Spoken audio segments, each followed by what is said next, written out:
đó thế không cần gì à thì với lại hiện sermon to cái đó cần được hình tới mà ya sermon còn nó cần ngay thật đó chúng mà hiện gió nó bốc in cần quý cần đó lẽ nun nóng dìa nun nóng dìa iman chiang tới tin với lại hiện thứ hàng tuần xuôi tu ma abi takin hemi tu siu tu le kabu hi kan sir le deu do na Bible study ang deu takin kan ka puyanga ama wa chu sermon mi be sian in siama thế tu siu tu bu wa hian lang sa tak mai chu i wa lai hian i siam tu ken ro dia ka kan bil ruwa thalai te kun ko na chen kan siam be sing re in ka fia chu bang chuan in hemi và lại hiện siêu từ rất là nhiều người nông dân thu siêu từ bùi mình siêu ta, à bài bùi là mình siêu ta, anh xong bùi này cửa tai là trái mình làm gì á, tập hiện thứ mun thun American siêu ra, mà sao thì hiện chú thu siêu từ bùi trong hiện in thu siêu từ dung sôm bạc hạt trang của Atrana Phung Song Bani trang khắc khen gần siaranga in Phung Song Bani trang Song Phung le trang Song Bani tu khắc gần siar chung chung lenga chuan forin mi te hela te ko le ko ton ka khatuna Phung khắc trang ria Atrana trang Song Bani khắc khen kan ba tian tu kan mai ka nia tu siêu tu Phung Song và trang của trang in và thiên hình kilo mai phẳng thalai tu in thalai che tu la in la nam pan hiao lai hian hin ru in thin lung tu zong chu zong mula in mi tin mu cha zo men chuan amai ro chu ma chuan pathian in suma ro rel do serang chu in ma em to nei sula in pang tin tu om hek su se in thalai hun rei do do iwang lai hian siam tu shipeng ro ni thalo te alo khen ma le lom na re reng ka nei lo te iti na kum te alo nei ma hian bung som pa hi chang som pa kum le som pa ri tu mai chung jong le la thêm thứ song song khai khom na hi ingai tha yang pathian tri la athu pe te vong ro ei hi mi hring zong song ti tu chu ani mai pathian chuan thil ti zong song chunga ro ala rel don sia hilin tu peng kim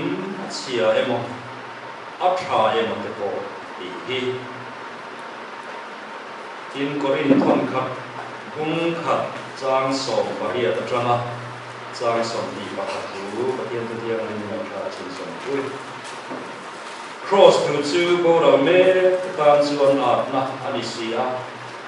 ke ni chan da me te ta ne ro chuan pathian til ti thei na ani zo te ni fin na chu ka ti bo ra langa rem fian chu ka pai kha ang ti sia ani sia mi chu khoya nge le khasiak tu chu khoya nge he khovela hial tu chu khoya nge pathian in khovelo fin hi a tha ka ni ti a hiat ti ro vem ni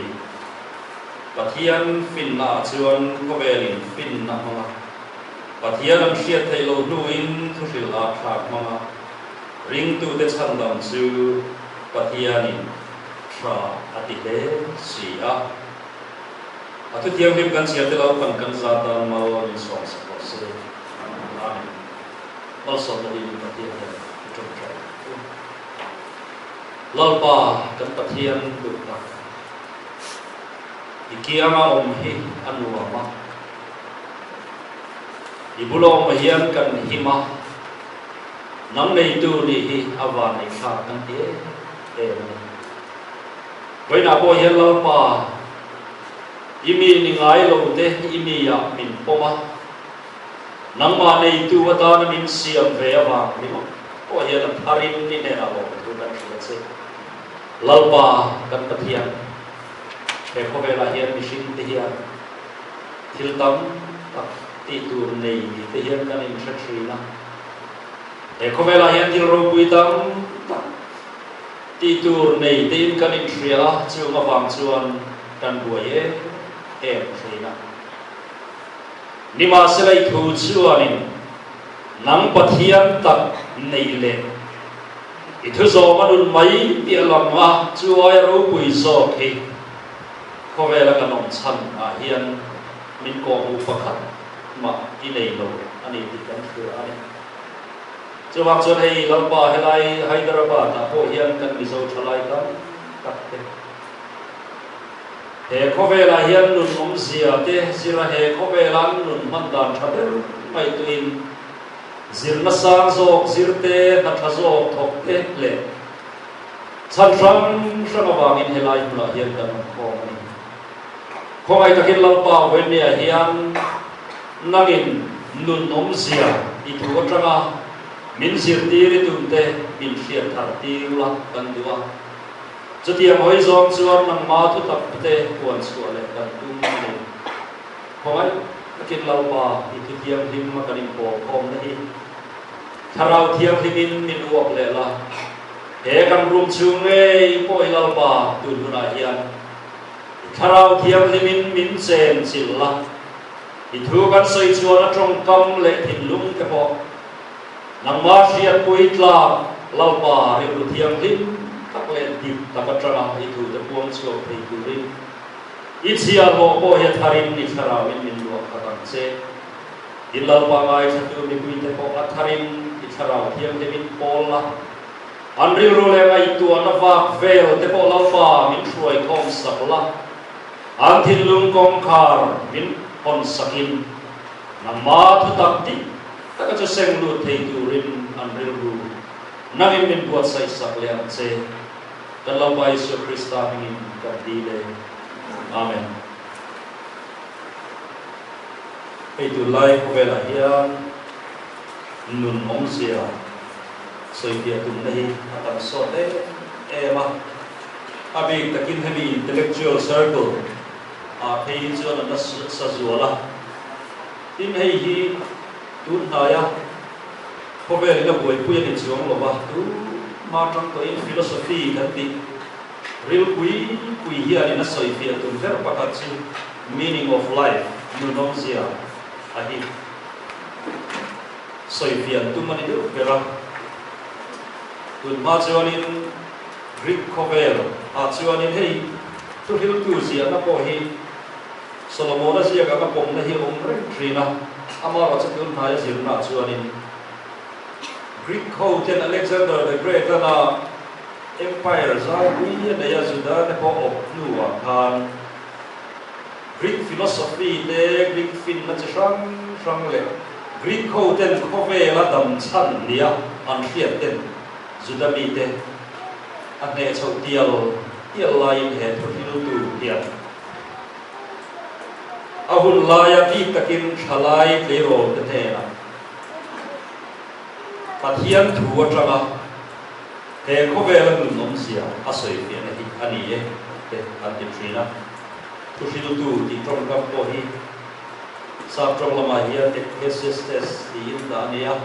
a trong bul he right trong a chuan ko hole ti ania mi ma a sir tir tu ti na te po ni thaya mi hil tu mi ma thu puang suak tu ti na nia a thu ane hian he tu hil tu hi experience tak lo nei to ania hei mon lai chun wisdom fin na kan ti hi kum upat na ne hian kal ko thia pe min an thia kum upa experience na to hi chuani ko vela fin na thi tak he char to in nan maya chu wang chuan kum upa zok le khatiang anga hun lo phang rei to zok te thu zo ma hi fin na nin lan chon da ka ta chu ani shim maya ei India ma ko ni tho maya guru culture kan ti te ko hi guru te kusoi am hi an disciple so with chuan in tikharin an zui ta tiang chuan in asrama ten in kul khoma an guru in tha fin na dia tikharin an zong thi ania life skill kan ti te kovel mom sia kan ti te pori an guru te an soi khang chin ha tiang kharin an zui na sa be thi na chu da culture ko hian alien khop maya te thusil tu ku ko hi chu tiang experience tui tak lo nei toi experience la nei zo te war lai hun lamang chu me he khovel nu nom zia zonga chu tiang ala tui hal abi takin Greek fin na le thiam na te Greek ina materialism khovel house na te arom choi chho atrom choi bu chho lai ve la he thusil tu ko hi sia ni in soi ani trina emponi sela voina po hian ei Greek philosophy la tak pakhat chu epicureanism antia voin themi ani hela lar maya epicureanism ang chuan kan threto lo na a postmodern culture po hian postmodern philosophy po hian sui tak chu aron la tela epicureanism ina zir tir chu he khobe lai dam chan chu nuam to hin aba ki on idu zo lam nai sex silu ami din ni jo sex lama lam nai ro hau sak na um ko ma hian nuam ti le thai ti zo mai zo ni thei ba to pen lam nai aba mission hian basic ra ni idu zong ti la kha ka meaning of life chu mai chu chi purpose of life chu ni mai ti asoi ti da pa chu ani ya abi ka kim rom ko pui te ka chu epicurean na jin ti na hian ate ti na ni an dia thalai te an nu na sai te ma chu ti chu ani te nuam to na nom sit ko na ma an plan na sai em tri ani tiang deu chuan in kan tur lai ko vela po hian hei tur lai philosophy a chuan ron lat chho da ma chu postmodern philosophy kan ti ani ta postmodern philosophy ina athutlu na lian ko mai chu kan hria tangin there's no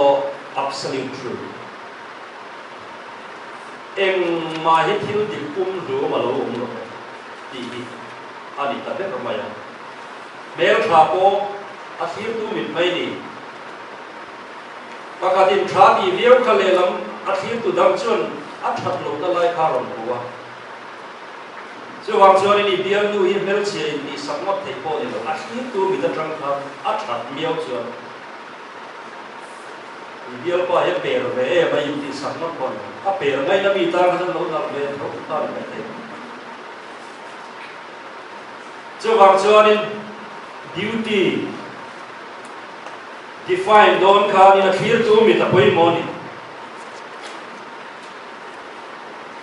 povela yenem ma hi hal universalized absolutized hey ber yeni han ti the hi om lo kan ti an so wa ka chu ya chu mi kal ze le ro chu an tron challenge hian bui bui ya lali suan ke hi kong le puta le nun na ka ni true ani na kheng ko hian ron challenge na tu na hian alien lai be chu mi na ron pin chu chu me chu tu lai kan thalai culture cha it's my life kan nu na Christian na kai nu na ni chu du le ka asa ti chu kan nu na ni le ka la ka true ta ko be an ti ta chu nu na dar sa tai mai ni postmodern culture chu ka samrong hi ka du zon ka ti eng thei moi ka ti zo ni zon tu ma ka khera tu no it's my life ka her ti ma sa ni on fe po tu le ka mong lang khopin ka fe ka moi ti zo me ha ve kha ni to ma ya true ti on fa ta chuang lo ti hi tu la ya hian in kan thalai kan an he chau dai ma chu mai pi la ma chuan hei khope la kan nun nom sia kan helai abi takin Hyderabad context a hian sei lo tat le khovel nun omzia kan soi fia na po hi adam lam so maya heyan kan thalai nun po aron lu chil na sa so mai ani amasa kan soi du chu amasa bera chuanin khovel nun omzia finna char chu hi khovela kan cham per chu mai lo ni ti mai ta du lai strong maya finna ka char chu chu lai phom chu lo mon lai tang ten kan soyang han ri khun lai tang in fin nahi chu tiang chuanin an ta sang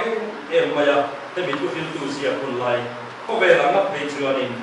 an ta sang finna ine ni chuan a thani mai a dai chuan fin chu a thama ma se fin na hi pathian hiat na tel lo chuan eng ma lo mai a lo ni ti tu fil tu ina a tu lu na chu ani tu ril tu bung kha chang so pat ru ka tang han han chia ru la ka ma Jerusalem om te zong song ai na sain fin na kan ne lo mo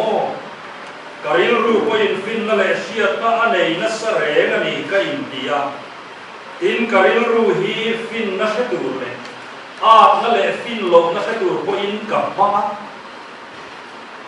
hei bo hi kilo thon mai alo ni ti ka lo te ta he thu sil tu hian fin na koma ka thei anga thui le sang Jerusalem a cheng zong song te ai po in fin na sang zo me in ka lo tlan to a ei thu sil tu hin sia cho a thu na nam de pa ya in hu chi ei po hin ma lo mai alo to this in very eng ma lo mai alo ni ti a thu na nam de a ka chu chu ka Bible an ti po hian an te lo pa tre pa in dia a tin thir da ni pessimistic view of the Lutuba, at him Zoma in the Lutuba. So, Vamsa, you know, Tripoli, and the Yokokin, our Amaro, the soy to Manaya, Abu, we hear him Maloni, the Aron soy, Klawayan, I Mazo, lying, go, Mutumar, Ramara, Sumia Vamsonin, Alunina low test or Aloma upon a low experience of. So the Amatak Nunomsia tells you, Atuma, a low bait dog, Amsia. Allah, so the transition hey boy, but here the low Ziwan in Marlon, up to a person. Hey, Israel Father and Twins in Nabu Kuyatsu, Lalpatri, Hifin Nabulan, and the blood to Lalpatri, Hifin Nabulania, Fin Nahimari, what he Fin Nabulan in Ireland. Israel Father. Lalpa tree nahi abulan. Isong yan ang soy dia tayo na. Eko vel diam na lefin nahi atra maya. Guna hiyan kay nita po kay patopin sirna sa kan plana PhD kanin kasira sirna sana katwal suat yan lo. Jadi ruale rojuan ko vel fin na rimot hi patian telo hiyan alo to lo wisdom mating lo. Knowledge suy này mấy thầy à, wisdom này từ học chưa là tiếng rồi. Mà nếu khán in dia mà cần buổi phía bên học thật sự, kidney improves ở đây. Kidney kha trên cho real peer dạy tụt cái khan, thiệt là răng là lụt ta, anh dạy chung khan in, anh real peer chút phải bốc na, anh kidney dia lụt cái này. Kaman dewa, Mizoram Baptist pastor. AICS lecturer doctrine, Rabbi Van Kairi of Bokadotia. Katiavan Saika, Ansai Lanka, kidney low voted. A do look at kidney problemation, Sunsomta, Atoba Hajala Pata, Anika. Kansai Unachansu, kidney reprutiam to John Doctor Niangaya. Doctor Tetiam Natangai Telu. Nên mình sinh quỷ tế ta là áp lực tệ lưu nè Pathian tri lo na ne na kha thiam na kham man na ni chu na ra khak thei ko mi sim te ta na poi soi na ra khak tak thil la chu achang dai thei ya chu wang chon fin na sim sim mo thiam na sim sim hi ama ngau ngau hi chu Pathian tel lo hi chu wisdom ma thing lo fin na tak tak ka thing lo chu wang chon hela ya po hian thiam na fin na sa na duin kan kal ko ma thrai mà sẽ ta hiền Pathian hi tel rose Pathian hi masa zo rose lalpa tri na chang chuan in he thiam ni fin na he tu don ka tu imi sin pui da chan chuan na man ron mutaka atsang thei ni ti alang siang le le ani amaro chu tu na hian kan ko ve la ron lam pia chom tia tia la university research dei chin te University ya kal phachin rual na peichuan tu na hian kan pramaron la ta chu atheism anita atheism hi chu rational takang thuak fin na tanga thil han ngai tua khata tanga ngai tua proof nai mo om lo chuan ti chu zel din thu bom mai ni ti ngai tu na phani thuan ti tu zela chu wang chuan Bible Pathian thu me po hi zel din thu buat chok bằng te ba ngai ne hi tu lai ko vela hi la re ma hey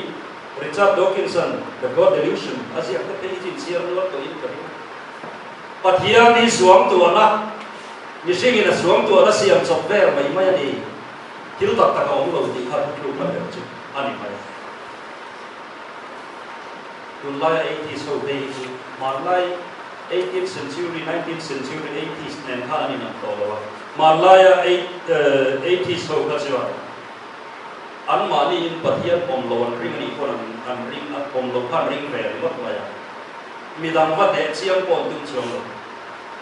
tu lai 80s zero hi chuarin ramla kan tu ma social media Facebook he chi ram ai thei pato bin thalai in ti thing rual ho in tram kho man tu me ka chung sing a Boston University zir lai ti yen din muna himbia lo kong le ma chuan in heti ang fin na thiam nei han sira din mun sang taka din ni ai in hriat china tang hian Pathian om le om lo hi ron question ngei nge question be koi om pom mai te ka thelo chu wang chuan hei dokin sa te thian patli horseman of new atheism anti islam azau the yang perakhovela thalai de de tu hian chanan lan tu la hian kan ni zo si ma ko atheist kan ni in sat ngam ni abi ka in intellectual circle university ya kan professor zima te azir mek si ma ko ni zo ra ko hian announce ko ta me kan thiam fin na kan sam na hi kong le ma chuan mi hring te kan ro bui le in hriat na te po kan nei ve thina Pathian om karing lo ke chu ka chut na tang hian Pathian om na chan si a omin ka khelo kan an ti pang pa ni ma se na kan sot ve te chu thu mana i was isan zai za khe she i ro bui le in shena nang ma lu i khoi thei nge sam zai sa ko khe she ani le lung kha phure ma ani ku ti lu i ko chung nge ya ko han nge thil kal pol me le thil o ma khe she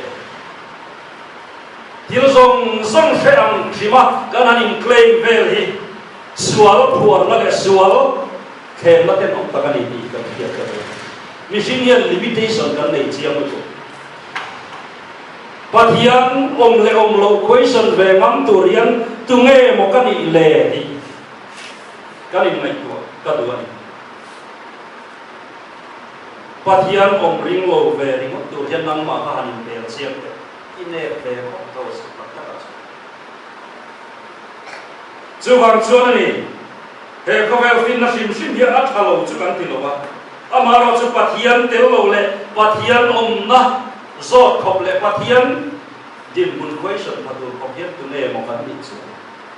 ani na ta ka chon pathian thu hian pathian in khovel fin nahi a tha ka ni ti a hriat ti ro vem ne ti ti ko pola page cross pu chu ko ro me ta chuan a na ni sia ke ni chan dam me ke ta ro chuan pathian til ti thei na mi fing fin na chu ka ti go ro la rem hriat na chu ka pai kha ang ti sia ro mi fing chu ko ya nge le khasiak tu chu ko ya nge he khovel a hial tu chu ko ya nge pathian in khovel fin nahi a tha ka ni ti a hriat ti ro me a ti khar khar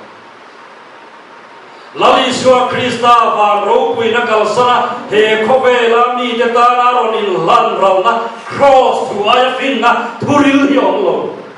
he mi atang lo izon eng fin na ma hi fin na thing so lo a tha mai ni ti pathian pui na mi ko cho vak chuan in ven ya hian kan siam ka we he pathian tri na pathian in mishing te min siam da na hian rong in bol saktona in tuam dam tu ra chan dam na bonga in roi tu ra chutia ngai tran pui ton tu chuan min siam van ro pui na kal sanin lali swa kristan chu kan dam na tu chuan anun aron la ra chunun chu en tona lali swa kristan nun na chu kan thiam kan fin na tenen bo manga khovela hian pathian ro pui na tu ra nun mai ai thu so ka ti tu kan nei lo an chu wang chun science ko hi pathian khiat na ne chuan a ro pui lu tu a thal tu ma se pathian tri na ne ani lo chuan pathian om lo min rin ti tu khovel thiam na fin na hi chutiam zonga ruai bawa ka rom pat chu ka lau ko mai emania normal elchis le frank de ka tena an le ka busia ka he hi online na ko le ro ka lo chiar ve chin tu amai no I don't have enough faith to be an atheist ka ansia pathian om ring lo tur khop hian rin na cha to ka nei ba ke tina ani le ro science pe ka tangin thila lon soi ti amai no me em maya an pa ron soi pa ka chan ha ideological argument an tia chita soi da na chuan design nei thil re ni chuan design tu ma man ti science ko ina athu na ka tan kor phia moi ta ki ron ha ni chuan kha kor phia moi tak design siam tu kan ne kor par moi tak te ko threinal tak te khatiang khai mu ni chuan a phe na a designer ka ong nge ne Isaac Newton an ni le planet te le kha te anin hi tom da na ron tu chu kha asoi masak te pakhat chu hem te duang tu fing le thil ti thei tak ti a phe na hian ong ani William Bailey chuan ramway kala Rolex sana ibachara kha Rolex sana kha he thil hi ama ila lo om ti ngai lo hun hong dik turin dik takila lo vir sara kha sana akaram loya ibachara iril rulang hau chu tu ine mo a lo nia chu mai pela ma chon he Rolex sana hi siam tu le tin chuak tu o mani a mai la ron om mo ti chu ani thei chu bang chon he I don't have enough faith to be an atheist le khabwa ron chui ho chu he khovel kan university design in thua thi tlatani ti an ron chui yang angai nom nom be e mani toy te tlem de han sui tai pakata ron sui chu he khovela nung dama kan om thei la tu hian oxygen hi 21% au now 21% hi om rengan chu anthropic constant satia khami kha 21% ai khan lo sang chota se hele hi che na ta lo pa ani lo le 21% ai khan ron thahiam le ta thu se la ron in son ta se la nun na nei zong kan thi hau sang atanga voin kheng maya 21% oxygen he ovela da tur hian a mai na lo ve to pani ti ai chuanin a phe na hian thok tu omani ti here nom dai so ei leile kha in him na ri no pho hi tu nai hianin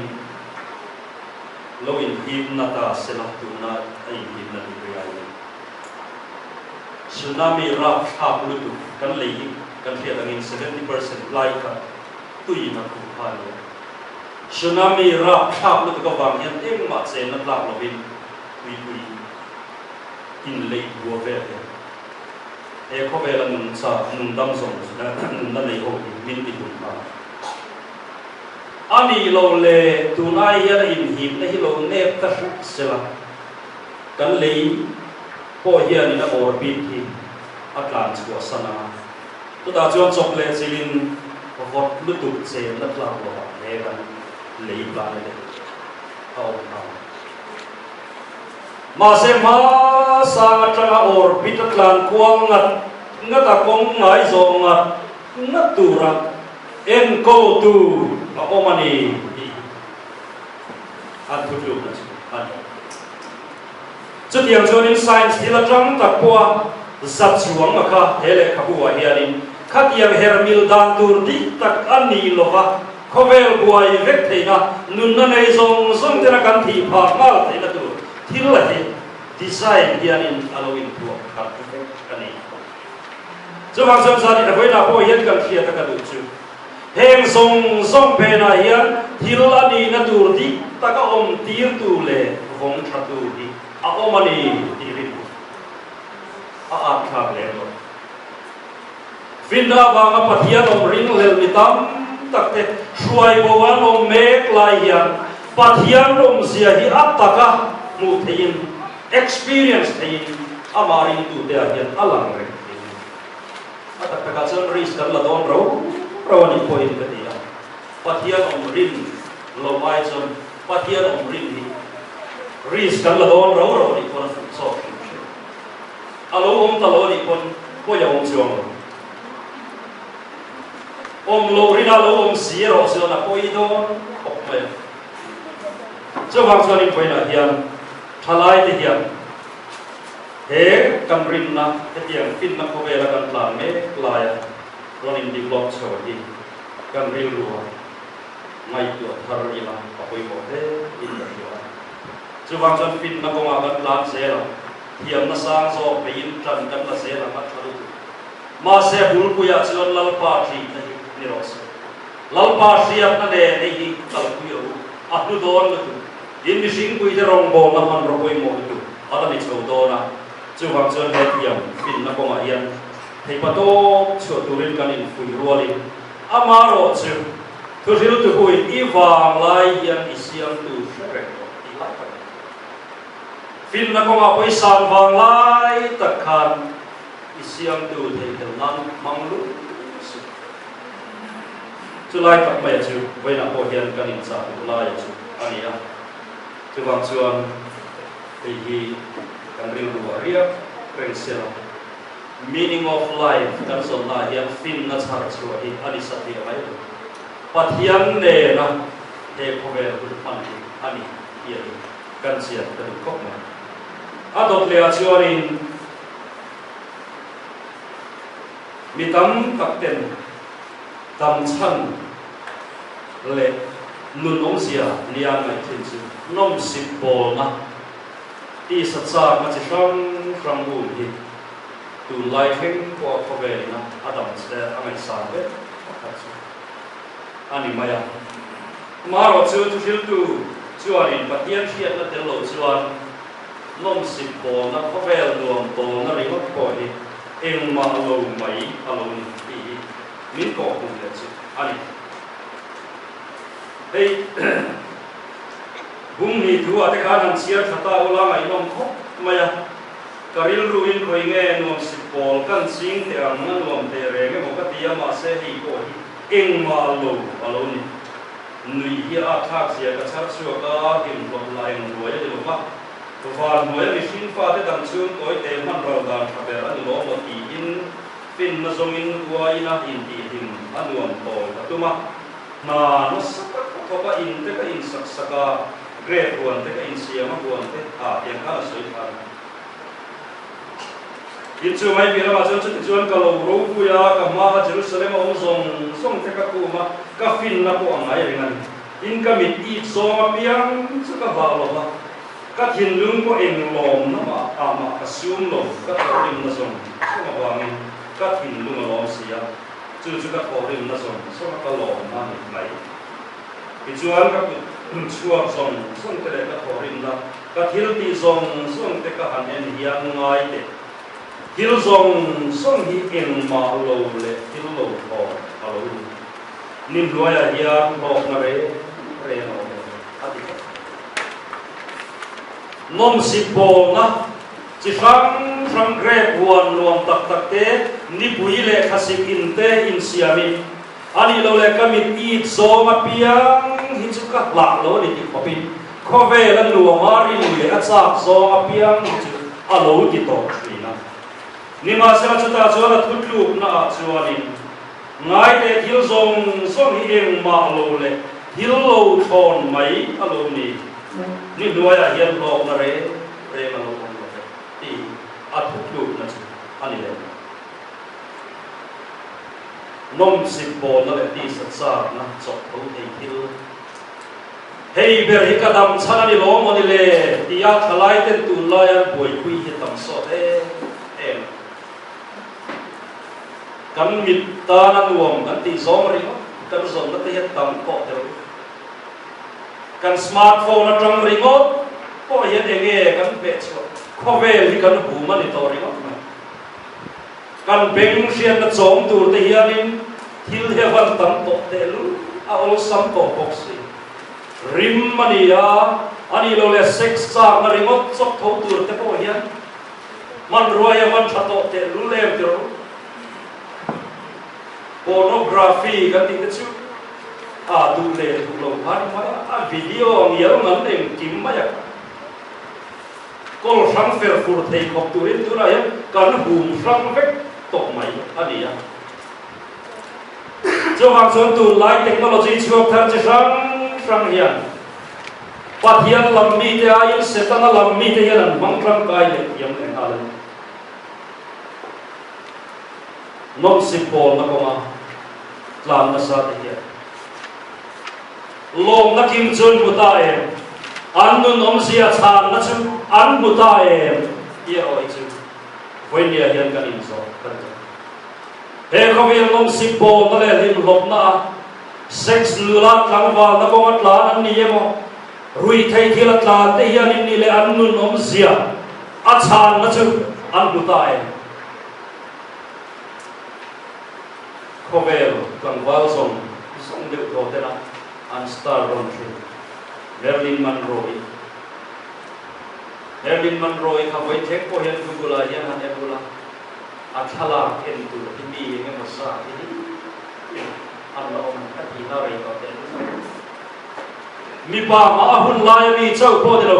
voi in kheng hian in mi pa te nan la star run sex symbol nia ahun laya la na le nuam sipo na zong som de to nei duang hiala nulatena din bun sana an ngai khovel thang wali na star ron Marilyn Monroe din bun te ara tha voi thek hian ti dan khala controversy le minan ti dum me ama thai ti dum ti debate da lo Maro chu thil chiang tak kan khia chu focus ninga sans ko som ru pa ya aruma drugs overdose athisena an test page orin athisena drugs hom za taka mi som thisena ko thun sera an ti kui fe kan ti ko da tamma alo khovel nei tu khovel mom sipo na tlangwal zong song tenan star ron le an ngai san ron ato pa chon nun korong takin anun ha cho na songin chutiak chuin khovel hun alo mangrol le taman chu ani Mani loga country Michael Jackson King of Rock kan dia kan Naisa Over Lade Bruce Lee te vang lai ni kan nei kla ta tu Cover le du alam le se sei ringo mai bu cha ka buai nu la de tam tu lai Cover la so King of Rock Elvisa from ta tu an ngai ka ani boti da ka controversial ma mi ta nge tu lai a page le nge ni Farhan kana chui na ka lai ka lo video ko lo den sin Farhan kana chui na phai ka chori Michael Jackson ka la cha kin na thi sen mangin alo in shala setana kan ti hebi tu lai from chonin ilum minati ho te khani katiang khani amaro chu kata tran phan ta chu le tu ma chu an tha chui ta de a theory ka ani ma se ka chu reality ni le ni lo ko he chu lo wa chui ka ani amaro chu ma anau tu in Michael Jackson a thi tua a thu soi pa ka da chu ege mo chang chon Michael Jackson khan dollar million zali te po leiba anei anu na buaye mama inti lum tum chang he nei fo dam toy te he par trina ti pasai khati khopa khovel nu la te ran star ron le ngai sa le tu lai modern khovela King of Rock tia khovel puna ngai sa ne po ha annun thuru cholo korong ve khop ma Lali Shua Kristan ne nani lo hijon ro pui takanga ra tra kan lo fil te nun ni a tho hem ve khop mai so bang so in voi ya po hian ring tu den kan ngai tu atana ka du chu lalpa sia na le lalpa tri na ne nani lo chuan wang lai pun nuam to na ko ma dan siam chiam ni apa tian tu lo Jadi rual ro chuanin kan hlim hi pathian thuina phao thalai tu in thatlai chen ula in langau pan viau lai hian hlim ro in thin lung tu zong chu zong ula in mitina hu chak zong nen chuan amma ero chu ate amma ero chu chunga chon pathian in chunga ro rel don ti khernga chu eng ma eng to nei sula in bang kinatu om hek su se in thatlai hun arei don iwang lai yedi siam tu shereng ro ni thalo te lo khen ma le lom re ta nei lo te iti na tu hum te alo mai pa he ate kan lim hi pathian hi na phao he khobela enjoyment kan nei ye phal tu ani na taka jon lali Isu Krista nei tu te hi khobela limber tu le enjoy betul kan kali Isu ne hi asoi chia khop setana thil tum le Isu Krista thil tum dang lam le ne ma lali Isu trong kam khat le khiana ti chiam lu ti ha ti hi asoi dia rup mang chu ru tu le ti che tu ki lum tu lo suwa lo ka sual thil ti theina chuan kan nu na thasa alo aduam sa min lak saka min po thak saka nun sheom he ko vel ngei po hi leisem buna min siam atuman drugs mang te min han thema nuam to ne mon han tian han tran le tak tak drugs addict nun te hi a khoi thak an nun to lam ara thak zu ali tho sex body tho atiran wamom takalang ho hi rup mang sual thil ti theina na thawani kan nun limsa thasa po min ti heu saka min ti chiat saka min ruk saki sual thil tum mar na chuni lali suero chon kei song nun an nei na tam taka nei na na local kan ti lali suero heta he tam taka nei na local kan he abundant life fullness of life asoi na kan nun he full thaka kan enjoy theina turin he kan nei sa hi min bel cha saka he khobel nei po hi wan ram nu na min tem tir lo tum chu sual thil tum nen he na pai nang lo pe ani na ta ka jan pathian ngồi đây không về enjoy tu tập tất cả cái này rồi he không về này tu thế cái này anh lấy làm mặt làm hậu chứ anh vào đuôi có cái thứ gì nào rắc sự cái thứ ngồi đây thìถ้าตัวว่าเป็นอันหนึ่งที่ไอโซเลตมิชิคุยแต่เงยสิเขาองค์พกเชื่อองค์ติงอยที่นั่นมิชิคุยแต่คนนั้นเนี่ยตะการส่วนกันกุศิตะกันกุหลาบโอ้ยทุกลมเสกันดุล้างคุยต่อเด็กพกขัดยังอันหนึ่งไอโซเลตลุตุกันข้าอารมณ์เชื่อองค์เสียจุดที่ยังเชื่อในตัวกันรามากันป่วยนั่นเรียนคุยประคัตสุเซ็กซ์เนี่ยHIV AIDS สุนทรกันปุ่นดาที่รับไม่อินเดียมาเฮียนี่ดูน่าเพจชวนนี่เซ็กซ์ปุ่นจับลำอ่ะเปอร์เซ็นต์ที่จะสูงสุดกันสักเดือนก่อนรับครับเนี่ยเซ็กซ์กันอีกใครนับเลยอาคงคุยเดือนจุด 63.24% ครับมีป่าเล็บดีเชียheterosexual เต็มอันนี้โตมากครับ HIV AIDS ครับว่าบางเต้ขันบางเต้จิลเปรบางเต้อายุไกลที่เราที่เส้นตลอดฟังอินกับอายุไกลจะมีตัวเลี้ยอายุไกลนักองคุยเรียนก็จูอินซิวนักเที่ยวบอกมาอินไกลเดียวอย่าให้ตัวทอกกันไล่จุดละเดียวเดียวมาเสียกันเรามีนักสู้สอบเรียนสิครับแค่ตอนสักโซ่เรียนสักต่อไหมเฮกงคุยปฏิเชียโกหิดังสติละกันรามา HIV AIDS ดังเสียเลยจูซาสมเรียกชัวซาสมก็โดนหิดังสักทีนั้นจะเที่ยงคงจนกันรำชัวมายัน60อัดดัวระดีเกี่ยวกับที่โอเห็นก็สวยมากไม่ไอ้พรีเมริตัลเซ็กซี่กันฟังนะใส่เลี้ยกันเทียบนะจูกันสถิติกันเห็นโชว์มาอัตราเห็นไลฟ์55% เวลาเดียวอินโฟนอินเนยกันออก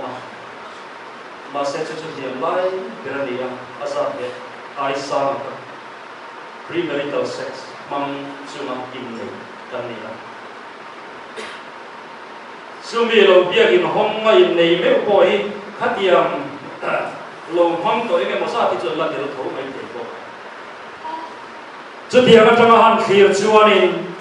เซ็กซ์มังริมดไม่พอรวม10 บอลนะกันส่งนั่นแต่เฮียราบทักปุ๊บมากันรำเฮียนกันละหูพาไม่ออกมาไม่โอ้ติดเลยก็ไม่ตัวเฮียเลยเอ็งพอนี่เสร็จจุดเดียวชวนนี่เซ็กซ์ละบัดลานเตโป HIV AIDS อันกายตัวปัจจุบัน Grace เข้ามาที่เห็นหันกันสิ้นมา HIV เข้ามาทักสิอันเสรีมันนึกว่า isolatedอันนู้เล็บอันอูนาวเตงเอ๋ยพอินฉันไปตัวละอันมันไงโตลงอันไงสักดูลงอันอมเนี้ยอันนั้นละไม่เบียร์มันนุนตูดกันไงตัวเห็นเขาเวลาเห็นเข้มมุนอันวันเต็มโลกมาใส่เขาจะว่าส่วนปฏิยังจีอาทัวยานุนเทียมลิ้มตะกันมันไม่กันฟังไว้หุ่นมันดามทราอันนี้นะเราปาจีนัดเตลโลจนเขาเวลงงใน enjoyment จะครั้งตีลิมนัดตัดฮัลโหลทิ้งช่วงเราจะว่าส่วนเป็นเนี่ยเฮียนี่พักช่วงเดียวอัตโตนะป่วยนะกันสวยก็จะเฮาสักนิดเดียวเฮาสักนะเฮ้ยเขาเวลอภิกติตุไลเขาเวลาเพจวนมิชินจะทำชั้นอะไรเลยอะไรสอบเป็นกันเขาสักนักการสมาคมฟังเองคงพัวเขาสักนักอาลูกเขาลูกนั่นดูจะเองมันก็บอกพวกนี้เสกันคุยที่เราดูนะแค่นี้กันระบาดแค่ป่วยทับแค่ป่วยนั่นเองรู้ที่ละสิ่งหนึ่งนะอันนี้เราทับไม่อันนั้นงาเสียจะป่วยซะด้วยสังเองไม่ทราบแต่akas kan angkol ngamang si lo ramman leya ai zola hit saksa lian pui te ki an lei pok mai chen phei chuan in veng chen katina ka khatia ga lei kam lo luan lo phal le si lo an lei sa te ko chu luan ngam lo te dan bo le ve thấy chuan cái điểm in là điểm hậu nhân đồng lụt con ta đi mất kia khi hậu nhân political power rất sẵn xin là thấy chuan cần rắm nhất rồi có tiền cái gì gan nền arm nền political power rất sẵn wow xưa là quay đón nó được hiện gần vào phía bên trên này em po đi sẽ là hệ tu hiếu tu hùa po hiền in hậu sắc na hi khove la kan om chan tere mo kan ti hi tu hiếu tu hùa hiền a hau ko maya tang kasum ngai na tu chuan bunga chang so ma ka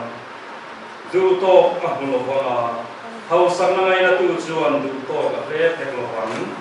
hei po hi in ma do mai alo chang so ba tu ma ni loya thil koi tak ka mu chu ma ni ta sum ko la asum ko chu pe kun tu ma che ta ho si a pa lu che tu ko nei ta lo ya ni anu kuma ta lo chu na ta lo chu a sa ro ka alo ka lang ko khan ka le ga a ko rim rai ma a chom ko he experience thui tak nei to thu hil tu hi chu ani hau sak na te tang kasum ngai na tu chuan tang kasuma du to ka bolo panga hau sak na ngai na tu chuan du to ka bu hek lo pang hei po hi eng ma lo mai alo ni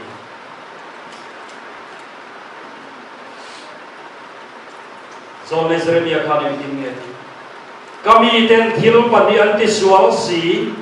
keinun na tui khurimin kalsana tui khuan kera tui khua khi tui tling thei lo tu chi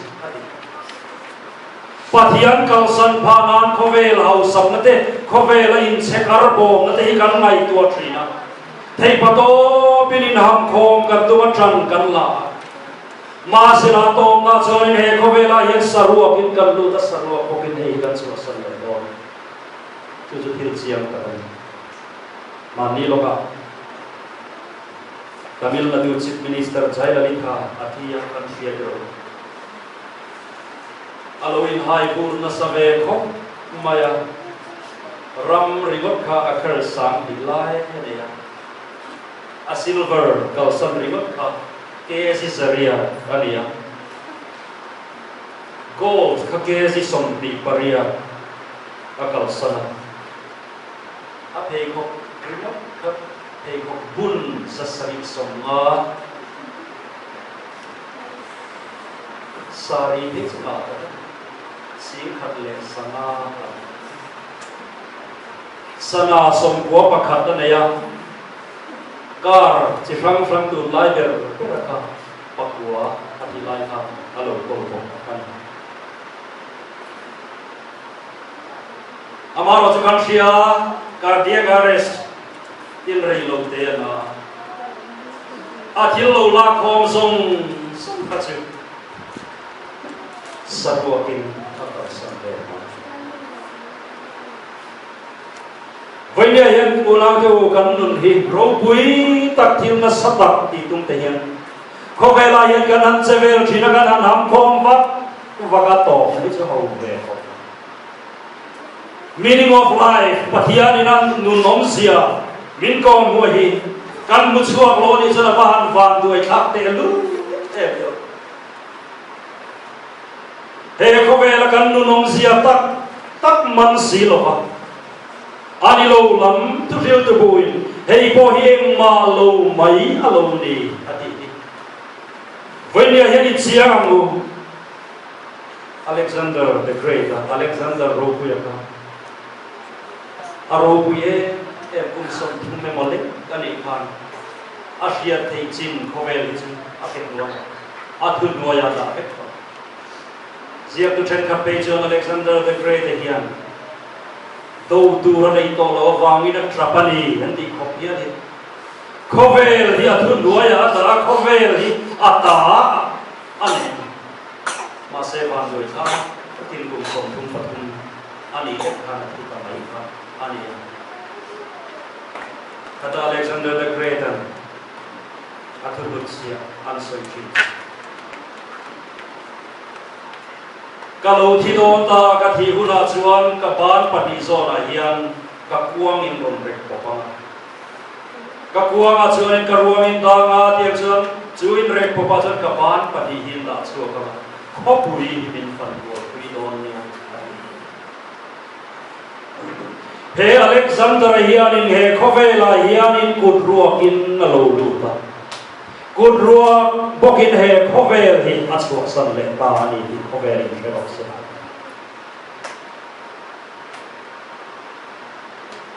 he khovela hian thil ro pui tak ti tumin na satakin tran kan la kan power le kan thei na zong tran kan la ani na taka chon he khovela hian saruak in kan luta saruak bokin kan chuak le ton ani pathian nei silwa he khoveli kan chua san san kan van duai don te lul le chuang chon ni thuthil tu chon iwang lai hian ni siam tu shereng ni thalo te lo khen male lom na reng ka nei lo ve ti na tur kum te alo khen ma hian ati ngoi chuang chon thalai te u wen ya hian lalpa pathian te lo hian khoveli mang lo te aro pui na hireya dai tak tak lo kan puta hian kan nei ro sum dia kan nai po hireya lo om mi lo chuang chon ya tom na khai khom na hin ngai ka te heng thu zong zong khai khom na hi ngai ka te ati tu fil tu pathian tri la thu pek te bong ro hei hi mi shin zong zong ti tur chu ni mai ti mai hei hi meaning of life chu ni I pathian tri mai ro athu zong mai ro Ithiam na po ka pathian tri na nen mang mai ro chu aya khovel tu man na ro wi so ti khovel hen offer tu pakha ma ani lo pathian chuan thil ti song chunga ro na rel don sia thilen thuk thilin thuk eng ki mat sia emo atha emo po ti pathian chuan thil song chunga ro na rel don sia chu pathian chu tri mai ro tu nei nu nai nei to sa lali shua Krista chan dam na atu atho pathian tri la he ko vela finna hausak na